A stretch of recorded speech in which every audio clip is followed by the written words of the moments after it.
You know, action movies are here from the beginning of cinema. It's not new. It's from Hollywood, from the 1950s, 40s, from the silent era. There are action movies. There is no question about it. And of course, we had the Westerns, which was action movies, and James Bond, let's say, for instance, which were action movies. James Bond is also action movies. But in the 80s, in the 1980s, when the time that I directed movies, there was something happened, and this was the home video entertainment, the video cassette. The video cassette started, you know, people suddenly understood that they can bring a video to home, they can see it, they can return it. So the rental business started to be very prolific, very good. And every neighborhood in every city in the world, there was a rental house. Everybody, especially the young people, went in maybe Friday for the weekend, they brought a cassette. And there was money. There was money in this business. The big studios did not pay attention to this business of cassette, of home video entertainment, but independent companies, they saw the opportunity. It was Canon, it was Corelco, it was PM Entertainment, the Hollywood companies that I know. And those were independent companies, and they started to expedite this area, how to make money from this video. The most common, the most easiest, no, it's not easiest to produce, but the easiest to sell is action movies. Horror pictures, kind of, not all over the world. Not everybody likes horror pictures all over the world, but action is an international language. Everybody understands, everybody loves, you know, certain audience. In every country, there is enough audience for action. And this business of low budget, and now they could not make, these independent companies could not make movies with the budget of the studios. They didn't have this money, the big money to make tremendous big James Bond movies. So they made small action movies. But there was enough money in the business to make those action movies good enough. They didn't have to look too cheap, and they were good enough. So this was a field of, we can call them medium budget action movies.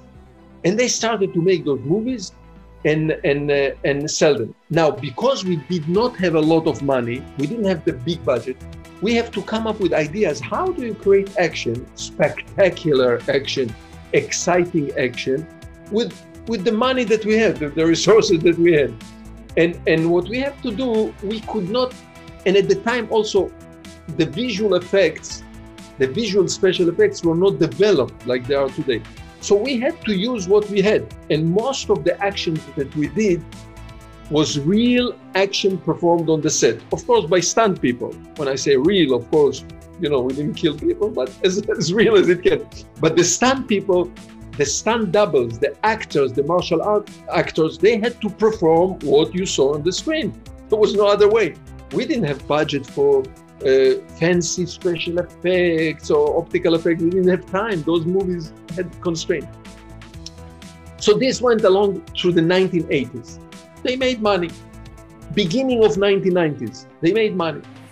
And new stars rose to power, new action stars. Schwarzenegger, Sylvester Stallone, Van Damme, Chuck Norris, they flourish in this field of the home video cassette.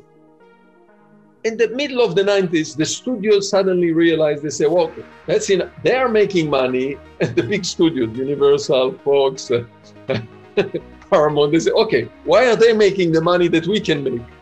Okay, enough. They made money for 10 years, 15 years, now we are taking over. So they started to do the same kind of movies, but with more money. Predator, True Lies. You know, they took Schwarzenegger, they took Stallone, they took Van Damme into their business, and they started to make the same kind of movies with big budget. So at the time where we are talking 1990s, we made movies for between $2.5 and $6 million budget. The studios immediately made them for 40 million, 30 million, big budget for them for that time. And they made the movies much more bigger. The action was even more exciting. The optical effect and special effects were much more bigger. They also had better scripts, better writers. The scripts were better, and more location, etc., etc. And this was the lead to the 2000, the superhero movies, or if you want, the Fast and the Furious movie. That now, when we enter the 2000s, the new millennium, the action was super spectacular. Now we are not talking 40 million. Now the movies are over 100 million, and today's are over 200 million in budget. They have so much money in those movies, in the superhero, in the Batman, in the Superman, in the Avengers, in all those movies, including I'm including Fast and Furious in this. There was so much money that the action became so spectacular, so beautiful, so fantastic, fantasy. But suddenly, so now we are in the second, the 2010s, we are over already this. And suddenly the audience kind of feel a little bit, whoa, the action is not real anymore. It's so crazy when you have one car flying from one tower to another tower, like it was an airplane. It's not realistic. So suddenly, audiences who love action movies, I'm not talking about all audiences of movies all over the world, suddenly they discovered the movies of the 80s, that the action was real. And you can feel it. When you watch a movie, you can feel it, that if the action is all special effects and optical effects and cable and people are flying on cables and, matrix or whatever, versus the action that we made that has a real feeling of real action. When somebody falls from a car to the asphalt, it was done for real. We couldn't cheat. So this is the big difference that I see in action movies between then and today. Do you remember the first time you heard about a ninja? Listen, I didn't know anything. I never heard the word ninja in my life. I was not even interested in martial art at all. I never saw a Hong Kong martial art movie. I was a student of film school, and I started to go to school in 1972. What I was exposed to and I was familiar was samurai movies, Japanese samurai movies. But those are classic cinema. Akira Kurosawa, Seven Samurais, Yojimbo, classic of cinema. And I love samurai movies. Canon Company produced one movie, which was called Enter the Ninja. I did not direct. Menachem Golan, the head of the company. And I saw the movie within the company. I was working in the company. So this is the first time in my life that I heard the word ninja. This is the first time that I really saw a martial art movie. And then within a year, they wanted to do a sequel. They came to me and said, would you direct the Ninja, Revenge of the Ninja, which is a sequel? And I still didn't know much. I was lucky enough that the star of Revenge of the Ninja was Sho Kosugi. He's a master of martial art. He has a lot of knowledge in martial art and in ninjutsu and ninja. And he was my teacher. He ushered me in. I don't come from the world of martial art. I never practiced martial art. And he introduced me. He recommended a few books. I read a few books about the subject. I see Sho Kosugi behind you on the shelf. Although I don't remember the first time I had a video cassette. I was born surrounded by video cassettes. My father worked with video. I remember clearly the first time I went to a rental store, a video club, and my brother told me which movies I could take, the cartoon section, and suddenly I saw the poster of Revenge of the Ninja, and I was just overwhelmed with the poster. And I really had to bring that movie. And of course, my brother was very reticent. It's very violent, you can take it. But in a few days, I managed to bring the movie home. And it was one of my favorite movies, The Revenge of the Ninja. So it was a really fun memory. You remember, in general, going to video store was very exciting. It was a very exciting event, going to video store. Surrounded by all the movies and everything. I love to go. I always love to go to the video stores. What do you think, in your opinion, that made the ninja such a powerful symbol that it endured in popular culture? It sometimes seems like it's fading away completely, but it's always returning in one guise or other. In your opinion, why is it so powerful? I will tell you, this is a difficult question to pinpoint why ninjas are popular or why Harry Potter is popular at a certain point. It's a very difficult question to answer within the history. When I was a kid, there was Tarzan. Tarzan was the ninja of my childhood. We loved Tarzan movies, Johnny Weissmuller, and there was series of Tarzan movies, and we loved them. And then it disappeared. No more Tarzan movies. At some point, it was the ninja. Now, we started, in Canon Film, we are responsible. We started this popularization of ninja all over the world. And I have to say the truth, the way we portrayed the ninja was not what I learned from the books that Sho Kosugi gave me. The real idea of ninja is part of the mythology of Japan, the history of martial art of Japan, that they were the bad guys. You know, the good guys were the samurais. The shoguns employed the samurais to protect them and to fight and to do everything they have to do. But samurai had a code of honor, of like the knights of Europe, you know. And the shogun needed some dirty fighters, so they invented somehow, I don't exactly know, but this ninja was invented. And they were like bad people who committed the murders and kidnapping and whatever, things that the samurais will not do because against the code of honor. When we took upon us to make those action movies with ninja, we did not portray the ninja this way. In our movies, the ninja was the hero. So the ninja had a code, and you know, the movie Revenge of the Ninja with Sho Kosugi, he's doing all the hand symbols and he had a code of honor. And what he's doing is to the type of stuff, the type of action in a drama that the hero will do in a drama, not that the villain will do in a drama. And therefore, we ushered in the idea that there is a good ninja, the good ninja, which was Franco Nero, Sho Kosugi, and later Michael Dudikoff in American Ninja. And the popular culture of the Western world, I don't know what happened in Japan, but in the Western world, they picked up on it and they took it. And there was so much mystery and so much action and other stuff going on and so much gadget and things that usually young people like and they catch into, and they just adapted the ninja as a hero.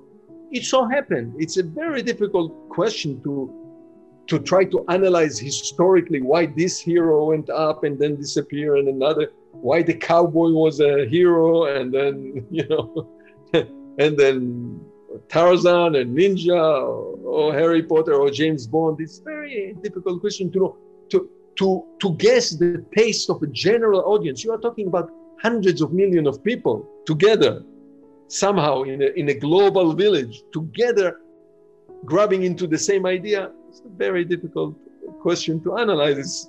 It's more for sociologists and historians rather than for movie makers. We make the movies for entertainment, and it happened. First of all, it was full of mystery. There was a mystery, and they had powers which is almost unnatural, unhuman, you know, to disappear. And they were covered with this black cloth and all kind of exotic weapon that people didn't see before, the shuriken, the throwing stars, the different chains and the different swords. So it was something new, something that had a lot of mystery and excitement. Can you share with us some recollections precisely about the making of the Revenge of the Ninja? When I was given the movie to direct, it's not my movie. I did not write the script. It was not my idea. When I was given, there was already script written, Revenge of the Ninja. Jim Silk was the writer. And there was already a star, Sho Kosugi. This was how the company presented to me as a package. This is the script, this is the star. And Sho Kosugi kind of took me and showed me those Chinese movies, the Hong Kong movies of martial art. And I realized one thing in my mind regarding Revenge of the Ninja. I didn't want to make one of those martial art movie, kung fu movie, karate movies of the Hong Kong, because they are full of martial art. And in my judgment, in my opinion, I thought this will not be good enough for a Western audience, or not. They are not. It will be hard for them to digest it if it's only martial art. I wanted to do Western. I wanted to do James Bond. This was my idea about what kind of movies I want to make. So I came up. The conclusion for myself was, let's mix the two genres together. I will take martial art. I will take general. So I call general action, regular action, Western action, and mix them together. And luckily, Sho Kosugi, which was really the man behind the martial art in the movie, he agreed with me. He saw it the same thing. He wanted to become a Western, a hero for the Western cinema, for general world cinema.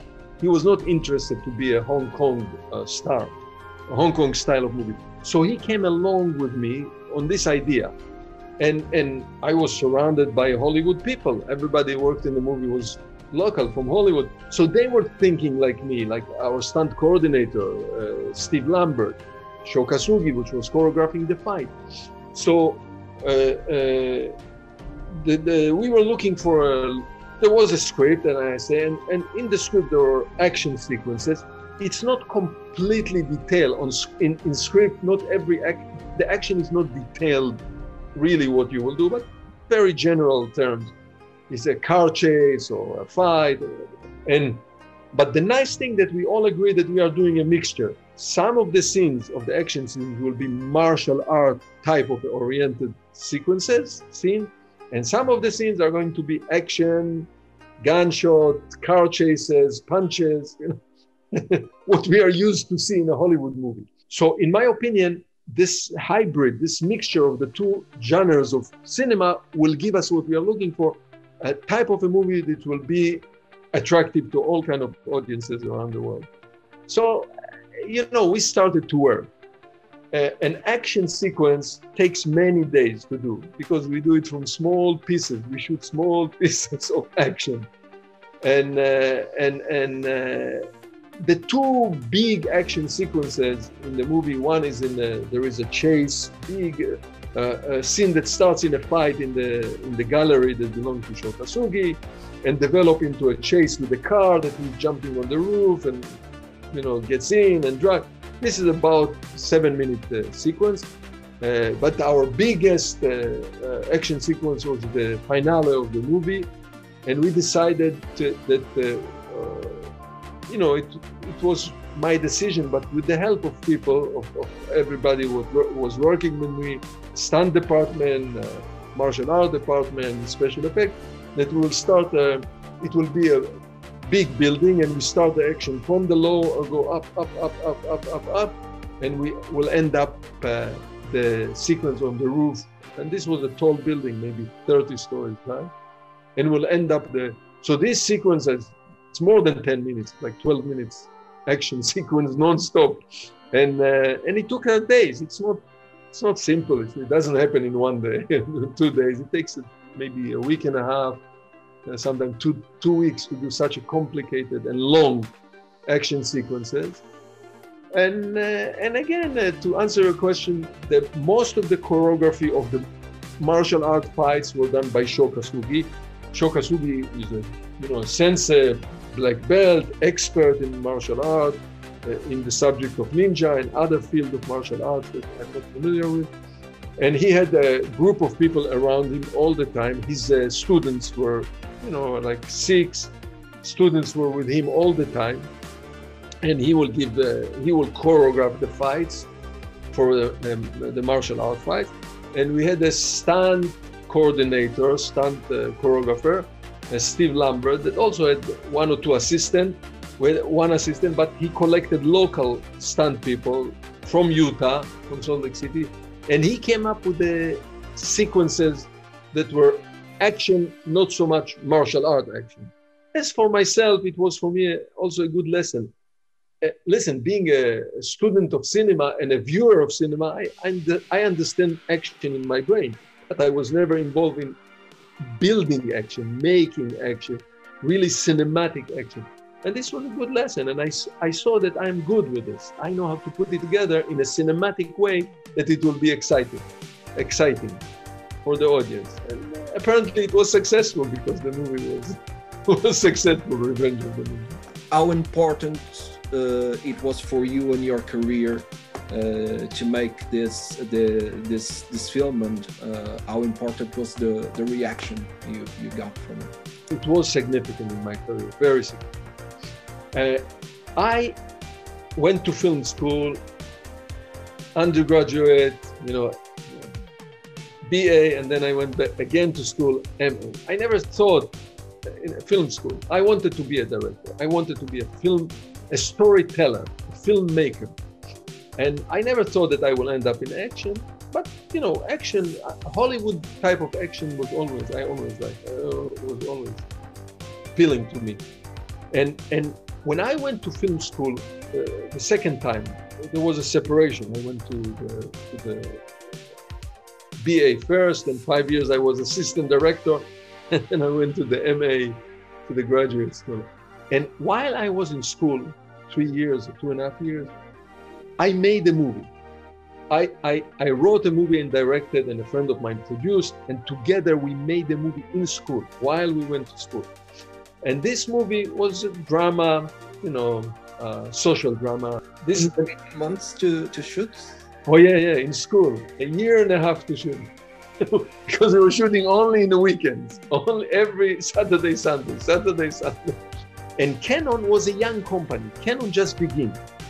I had the chance to work with Menachem Golan and Yoram Global before they had the Canon company. I was assistant director for them, for Menachem Golan, for the company in many years, 5 years, before, more than 5 years. And they bought the company at the same time I completed the movies, and this is 1979, 1980. So they bought, suddenly they had this company, Canon, and I completed the movie with them. So it was a young company, and they took the movie for distribution. It went to some festivals, but no money. It's not a money maker. The company was about making money. Canon Film was about money, which is every film company, but in the world, it's about making money. And when they bought the company, they started with horror picture. They started to produce all kind of horror pictures. Horror picture is very cheap to make, very easy and quick and cheap to make. You find a building, some castle, you put the actors in the castle, 2 weeks shooting, you have a horror picture. So this is easy. So they started with this, but they didn't see a big success with this, not big. And so they started with action. They moved to Enter the Ninja, as I told you. Now, every company in Hollywood, every independent company, there are a lot of, with the time going up, coming down, Miramax, Corelco, Canon. But their dream is that when they make a movie, a major studio will distribute the movie. Because distributing is very difficult. It's much more difficult than making a movie, especially in North America, Canada and US, which is a big area, a lot of people together, 400 million people, a lot of cities. It's very difficult to distribute, to put the movie in theaters and to collect the money. It's not easy. So every independent company, they don't want to distribute movies. They want to make movies, and they hope that the studio will distribute this movie. Canon was trying. Canon was in the beginning. This was a company in the beginning. Menachem Golan and Yoram Global. They tried. Every little movie they made, they presented to the studios. But they were rejected on all the movies. Every movie they made, they were rejected. And I am a young director. I just finished one movie, not a commercially successful movie, not a big critical success movie. So I need a second chance. Just, okay, I proved myself, I can make a movie, but it's not enough to move on. Somehow I was lucky. I was in the right time, in the right place, and they gave me this Revenge of the Ninja. We finished Revenge of the Ninja, we finished the editing, we needed additional photography, we did some additional photography to complete the movie, to make it look good, and Canon was clever enough to give us 1 more week of shooting to finish, to complete the movie. And the movie was ready, and they, like every other movie, they show it to the studios. Then, boom, suddenly MGM said, we like this movie, we want to take it. For Canon, it was a big success. They never, every movie that they try to push to the studio didn't want. And here, suddenly they have a movie that big company like MGM is willing to distribute it. I was a young director who just directed 1 non-commercial movie and 1 commercial movie. I didn't understand the significance of it yet. Then, today I understand that a studio is taking the first movie that I directed, they are willing to take it for national distribution. It's unbelievable. And they opened the movie 800 theaters in only half of America. Only, they call it from the east side, from the Mississippi River to New York, with 800 screens. That's a lot for small independent movie, low budget movies. And it was success. In New York City, in the theaters, it was on the first week, it was on the top of the grossing list. It made more money than studio movies. And then they took the 800, it played in the east of the United States, maybe 4 or 5, 6 weeks. Then they moved the 800 prints to the west side, from the Mississippi to Los Angeles, spread it. So this movie was big success for Canon. And also for me, I'll tell you, I did not understand it at the time, I must admit. For me, it was, I make movies. That's what I wanted to make. So suddenly, for Canon Film, and maybe for other companies, but I was not approached, I don't know. But for Canon Film, I was a good director. It's the director that makes money. It's okay, fine. Let's give him another movie. So it's launched my career. I made many movies. I made about 25 movies from this, coming out from this Revenge of the Ninja, that luckily, or because of many elements that came together, and probably including my skill as a director. And the movie took off, and then Revenge of the Ninja, American Ninja number 2, Breaking Through Electric Boogaloo, etc. Directing the Sho Kosugi, the sound, the music, the teams, everything, like you said, everything was coming together. Yeah, you're right. Everything was right. Everything was in place, especially to the taste of us. When I say us, Western audience. If we are making action movie, let's give the audience action. So the story is only 40, 45 minutes. Story, dialogue, some dialogue scenes. They are not too much of a classic, the dialogue scene. But there was 45. So whoever bought the ticket, whoever rented the cassette, they got what they paid for. They got 45 minutes of exciting action. And because many reasons, as you say, it became classic, especially in action crowd, and especially with martial art crowd. And the movie is pretty old, and all of the audience that are watching this, they know that most of the movies which are made in the world, like most of the books written in the world, most of them, the majority are disappearing. People forget. There is only small amount of artwork, or not art, let's say entertainment work, that really stays for 40, 50, 60 years, the test of time, they stand the test of time. And so it's a big deal. If you take a movie like Revenge of the Ninja, was low budget, independent movie, and here we are 40 years later, and we're still talking about it.